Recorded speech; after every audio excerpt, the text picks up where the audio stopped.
ഹരേ കൃഷ്ണ. ശ്രീ രാധേ രാധേ. ഒരു ഭക്തയ്ക്ക് ആമവാദം പിടിപെട്ടിട്ട് വല്ലാത്ത വിഷമത്തിലാണ്. അവർക്ക് ഗുരുവായൂർ ചെയ്യാൻ പറ്റുന്ന വഴിപാടിനെ കുറിച്ചാണ് അവർ ചോദിച്ചിരുന്നത്.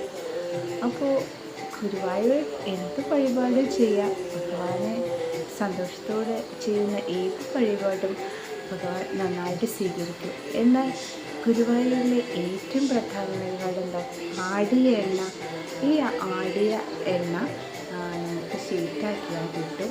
120 രൂപയാണ്. പിന്നെ അതിൻ്റെ ഡബ്ബയുണ്ട്. എത്ര വേണേലും മേടിക്കാം. 250 ml 120 രൂപ. അത് വളരെ അമൂല്യമായ എണ്ണയാണ്. ഔഷധം പോലെ നമ്മൾക്ക് ഏത് അസുഖത്തിനും പ്രധാനമാണ്. അത് തേച്ച് കുളിക്കാം, അതേപോലെ ഉള്ളിലേക്ക് സേവിക്കാം.